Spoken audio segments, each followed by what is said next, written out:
दोस्तों आज से हम एक न्यू एनिमे स्टार्ट करने वाले हैं जिसकी ग्राफिक बहुत ही ज्यादा कमाल की है जो आपको जरूर पसंद आएगी। तो चलिए एपिसोड 1 को शुरू करते हैं। एपिसोड 1 की स्टार्ट में हमें यूनिवर्स के बारे में बताया जाता है कि ये बहुत ही ज्यादा बड़ा है और इसमें कई सारे डायमेंशंस हैं। इतने ज्यादा है कि जिनके बारे में तो हम जानते भी नहीं है।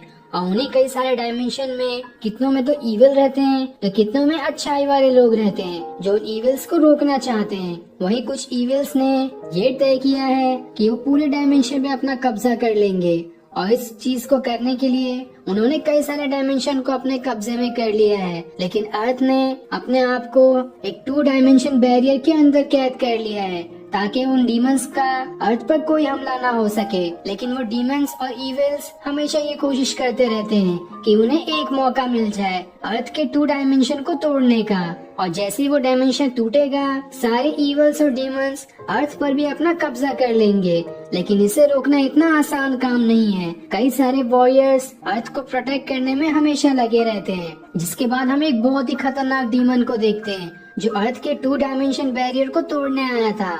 लेकिन तब वहाँ पर 2 वॉरियर आ जाते हैं जो उस खतरनाक डीमन से लड़ना शुरू कर देते हैं। वो डीमन काफी ज्यादा खतरनाक दिखाई दे रहा था लेकिन वो वॉरियर भी कम खतरनाक नहीं थे। उनके पास काफी शानदार आर्मर होता है। वो अपने आर्मर की एनर्जी निकालते हुए उसके अंदर से अपनी स्वॉर्ड भी निकाल लेते हैं और उस स्वॉर्ड की मदद से उस खतरनाक बीस्ट पर अटैक करना शुरू कर देते हैं। जहाँ वो बीस्ट इनके इस खतरनाक अटैक से कमजोर दिखाई देने लगता है लेकिन वो इससे और ज्यादा गुस्सा हो जाता है और लगातार दोबारा से इन पर अटैक करना शुरू कर देता है। तब वो वॉरियर्स अपने जेड निकालकर उस डीमन पर अटैक करने लगते हैं। जिस जेड की एनर्जी से उस डीमन को काफी ज्यादा तकलीफ होने लगती है पर वो एक वॉरियर को उठाकर जमीन पर ही पटक देता है। तब वहाँ पर दूसरा वॉरियर आ जाता है जो उस वॉरियर को बचाने के लिए उस डीमन पर अटैक कर देता है। जिसके बाद वो दोनों वॉरियर्स एक साथ मिलकर उस डीमन पर अटैक करने जाते हैं। लेकिन तब वो डीमन अपने चारों तरफ एक शील्ड बना लेता है और जैसे ही उन वॉरियर्स का अटैक उस शील्ड पे लगता है वहाँ पर एक जोरदार धमाका होता है और उस डीमन के अंदर से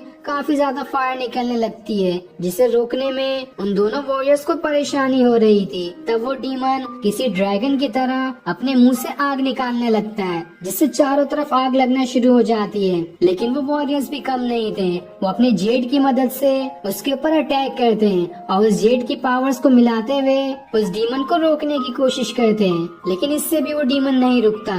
तब वो दोनों वॉरियर्स अपनी आखिरी टेक्निक का यूज करते हैं और उनके पास जितने भी जेड उन सभी को निकालते हुए उससे एक फॉर्मेशन बना लेते हैं और उस फॉर्मेशन को अपनी स्वॉर्ड की मदद से उस डीमन के ऊपर मार देते हैं जिससे अब जाकर वो डीमन उस जेड की एनर्जी के अंदर ही कैद हो जाता है। जिसके बाद वो वॉरियर उस जेड को अपने पास रख लेता है। लेकिन जैसे ही वो उस जेड को देख रहा होता है तभी उसके अंदर से वो डीमन बाहर निकल कर आ जाता है जिससे वो वॉरियर घबरा जाता है। जिसके बाद हम एक लड़के को देखते हैं जो ये सारी चीजें अपने सपने में सोच रहा था और इस खतरनाक सपने को देखकर उसकी आँख खुल जाती है। जिसके बाद वो अपनी किताब देखने लगता है क्योंकि उसका मानना है कि जो भी इसने सपना देखा है वो सपना नहीं है बल्कि ये सारी चीजें सच्चाई है और वो जरूर इसका पता लगा कर ही रहेगा। और उसके पास वही वॉरियर और डीमन वाले कार्ड्स भी होते हैं। तभी हम उसके पीछे देखते हैं कि वहाँ पर वो वॉरियर खड़ा था लेकिन उस वॉरियर को वो लड़का देख नहीं पाता। जिसके बाद वो लड़का अपने पेरेंट्स के फोटो के पास आता है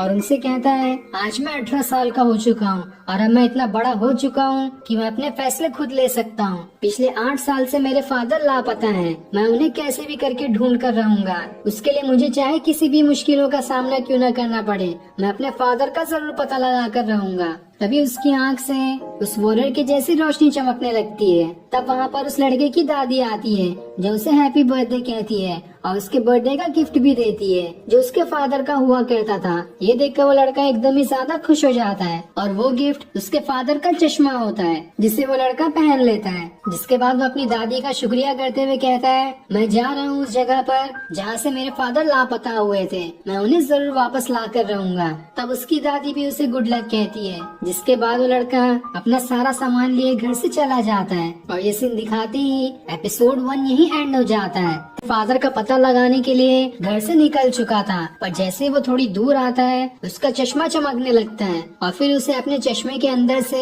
एक खतरनाक डीमन दिखाई देता है, जिसे देखकर वो घबरा जाता है। तब उसका बैग उसे सिग्नल दे रहा होता है कि आसपास खतरा है, और जैसे ही वो बीस्ट उसे दिखाई देता है उसका बैग उसे दूर घसीट लेता है। लेकिन वो बीस्ट काफी ज्यादा गुस्से में था और वो चारों तरफ अटैक करना शुरू कर देता है, जिससे वहाँ की जमीन टूटने लगती है। और जमीन टूटने की वजह से एक छोटी लड़की उसके अंदर ही गिरने वाली होती है, लेकिन हमारा मेन कैरेक्टर उसे बचा लेता है। तब वो बीस्ट हमारे मेन कैरेक्टर से कहता है, तुम जिस सपने को देखते हो वो कोई सपना नहीं है, बल्कि वो बिल्कुल सच्चाई है, और अभी तुम्हें मेरे साथ चलना होगा। लेकिन तुमने मना किया तो मैं और भी लोगों को मार दूंगा। तब ये देखकर हमारा मेन कैरेक्टर कहता है, लगता है तुम मेरे सपने वाले विलन के साथ ही हो, इसलिए मैं तुम्हारे साथ चलता हूँ और तुम्हारे साथ जाकर उस विलन को भी मजा चखाऊंगा। जिसके बाद वो उस बीस्ट के साथ जाने लगता है। तब हमारे मेन कैरेक्टर को जाते हुए एक लड़की देख रही होती है, जो उससे कहती है, तुमने तो लोगों को बचाने के लिए अपनी जान खतरे में डाल दी, तुम ही अगला हीरो बनने वाले हो।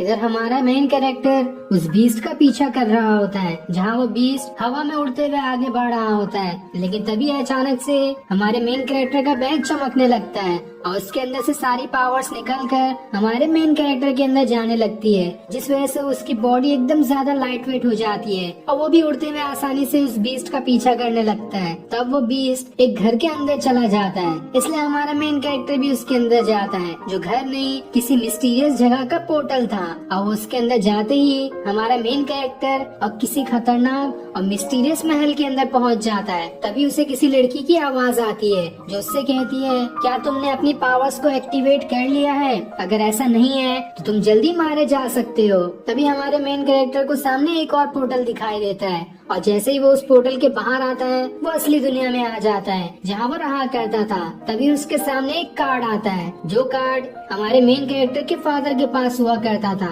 और उस कार्ड के अंदर एक बीस्ट बना होता है। जिसके बाद वो बीस्ट उस कार्ड के बाहर आ जाता है, जो देखकर हमारा मेन कैरेक्टर घबरा जाता है। तब वो बीस्ट उससे कहता है, ये कोई मामूली कार्ड नहीं है, ये सबसे ज्यादा पावरफुल कार्ड है। मैं चाहता हूँ कि तुम अपने फादर की तरह मुझे अनलॉक कर दो, ताकि मैं तुम्हारा हो जाऊँ और तुम मेरे जनरल बन जाओगे। जो सुनकर हमारे मेन कैरेक्टर को तो कुछ समझ ही नहीं आता कि आखिर ये सब क्या हो रहा है। तब वो बीस्ट उसे बताता है, हमारा अर्थ बहुत ही बड़े खतरे में है। इविल्स और डीमंस हमारे अर्थ पे अपना कब्जा करना चाहते हैं, और इसलिए तुम्हें चुना गया है ताकि तुम उन सभी को बचा सको। जो सुनकर हमारा मेन कैरेक्टर कहता है, अरे मैं तो एक मामूली सा लड़का हूँ, मैं कैसे इस अर्थ को बचा सकता हूँ। तब गुस्से में वो बीस्ट हमारे मेन कैरेक्टर को बिल्डिंग के नीचे ही फेंक देता है, और जैसे वो नीचे गिर रहा होता है तब वो बीस्ट उसे एक कार्ड देता है, जिसमें गोल्डन एम्पायर बना था। अब वो उससे कहता है, जल्दी से इस कार्ड को एक्टिवेट कर लो। इसलिए हमारा मेन कैरेक्टर उस कार्ड को एक्टिवेट करता है, और जैसे ही वो कार्ड एक्टिवेट होता है, जिस गोल्डन वॉरियर को हमने एपिसोड 1 की स्टार्ट में उस डीमन से लड़ते हुए देखा था, वही वाला आर्मर हमारे मेन कैरेक्टर के पास आ जाता है। जिसके बाद वो वहाँ से जमीन पर गिर जाता है और उसकी पूरी बॉडी गोल्डन तरीके से चमक रही होती है। तब उसके सामने वो आर्मर आता है, जो उससे कहता है, ये तुम्हारी पावर्स को एक्टिवेट करने की शुरुआत है, तुम्हें इस बीस्ट से लड़ना होगा। जिसके बाद धीरे धीरे करके तुम्हारी पावर्स एक्टिवेट होगी और फिर तुम इतने ज्यादा पावरफुल हो जाओगे कि तुम आसानी से डीमंस को हरा सकते हो, क्योंकि तुम्हें ही सेलेक्ट किया गया है इस अर्थ को बचाने के लिए। जिसके बाद वो बीस्ट अपने फॉग फॉर्मेशन को एक्टिवेट करने लगता है, जिस वजह से चारों तरफ पॉइजनस धुआं फैल जाता है। जिसके बाद वो बीस्ट हमारे मेन कैरेक्टर के ऊपर अटैक कर देता है, और फिर वो उससे कहता है, क्या कर रहे हो तुमने तो अभी कुछ भी नहीं किया, ऐसा ही रहा तो तुम आसानी से मर सकते हो। जिसके बाद वो दोबारा से उसके ऊपर अटैक करने वाला होता है। तब गोल्डन आर्मर हमारे मेन कैरेक्टर से कहता है, तुम्हारी आँख के अंदर पावर्स है, जो कि सन, मून, लाइट और वाटर से बनी है। उन सभी पावर्स का इस्तेमाल करते हुए उस बीस्ट के ऊपर अटैक करो। और जैसे ही हमारा मेन कैरेक्टर उस पावर्स को एक्टिवेट करता है, वो बीस्ट हवा में उड़ते हुए दूर चला जाता है, जो देखकर हमारे मेन कैरेक्टर को भी कुछ समझ नहीं आता कि आखिर ये सब क्या हो रहा है। तब वो बीस्ट अपने थंडर फ्लैश का यूज करता है और अपनी थंडर पावर का इस्तेमाल करते हुए उनकी तरफ अटैक करने लगता है। तब वो गोल्डन आर्मर हमारे मेन कैरेक्टर से कहता है, मैं तुम्हारे फादर का हुआ करता था, इसलिए मैं चाहता हूँ कि तुम मुझे अनलॉक करो, और जैसे ही तुम मुझे अनलॉक करोगे तुम्हारे पास मेरी सारी पावर्स आ जाएगी, जिससे तुम आसानी से इस बीस्ट से लड़ सकते हो। जो सुनकर हमारा मेन कैरेक्टर हैरान हो जाता है और उससे पूछता है, मुझे बताओ कि मैं तुम्हें कैसे अनलॉक कर सकता हूँ। लेकिन जब तक हमारा मेन कैरेक्टर अपनी पावर्स को एक्टिवेट करता है, वो बीस्ट उस गोल्डन आर्मर के ऊपर अटैक कर देता है। तब वो गोल्डन आर्मर हमारे मेन कैरेक्टर से कहता है, जल्दी से उस कार्ड को उठा लो और मुझे अथॉरिटी दो ताकि मैं अपनी पावर्स को एक्टिवेट कर सकूं। इसलिए हमारा मेन कैरेक्टर ऐसा ही करता है, और जैसे ही हमारा मेन कैरेक्टर उसे अथॉरिटी देता है, उस गोल्डन आर्मर की सारी पावर्स एक स्वॉर्ड में बदल जाती है। साथ ही हमारे मेन कैरेक्टर का पूरा हुलिया ही बदल जाता है, जो अब काफी ज्यादा स्मार्ट दिखाई दे रहा था, और उसके हाथ में उसी गोल्डन आर्मर की स्वॉर्ड होती है। लेकिन तभी वो बीस्ट दोबारा से उसके ऊपर अटैक करने वाला होता है। इसलिए हमारा मेन कैरेक्टर डर के मारे वहाँ से भागने लगता है, क्योंकि अभी तक हमारे मेन कैरेक्टर को उस स्वॉर्ड के अंदर की ब्लेड निकालना आया ही नहीं था। इसलिए वो घबरा रहा होता है कि वो कैसे इस बीस्ट से लड़ेगा। तब वो बीस्ट लगातार उस पर अटैक करने की कोशिश कर रहा होता है। तब उसकी स्वॉर्ड उससे कहती है, तुम्हें घबराने की जरूरत नहीं है, बस हिम्मत रखो, इसमें का ब्लेड अपने आप बाहर आ जाएगा। तब वो बीस्ट हमारे मेन कैरेक्टर से कहता है, तुम्हारे फादर सबसे ज्यादा खतरनाक वॉरियर थे, उनकी रेपुटेशन बहुत ज्यादा थी, लेकिन उनके बेटे को देखकर नहीं लगता कि वो अपने फादर जैसा है। जो सुनकर हमारा मेन कैरेक्टर एकदम ही ज्यादा गुस्सा हो जाता है और अपने स्वॉर्ड के हैंडल को हवा में उड़ा देता है, और जैसे ही वो दोबारा उस हैंडल को पकड़ता है, उसके अंदर से स्वॉर्ड की ब्लेड बाहर निकल आती है, जिसके बाद वो उस स्वॉर्ड की मदद से एक जोरदार अटैक उस बीस्ट के ऊपर कर देता है। और फिर देखते ही देखते उन दोनों के बीच घमासान लड़ाई शुरू हो जाती है। दोनों ही अपनी पावर्स की मदद से एक दूसरे पर अटैक कर रहे होते हैं। तब हमारा मेन कैरेक्टर कहता है, फादर मुझे इतनी पावर दो कि मैं इस बीस्ट को हरा सकूं। और जैसे ही वो ये कहकर उस बीस्ट पर अटैक करता है, इस बार वो बीस्ट 2 टुकड़ों में बदल जाता है और उसकी एनर्जी चारों तरफ फैल जाती है। और ये सीन दिखाते ही ये एपिसोड यही एंड हो जाता है। Thanks for watching.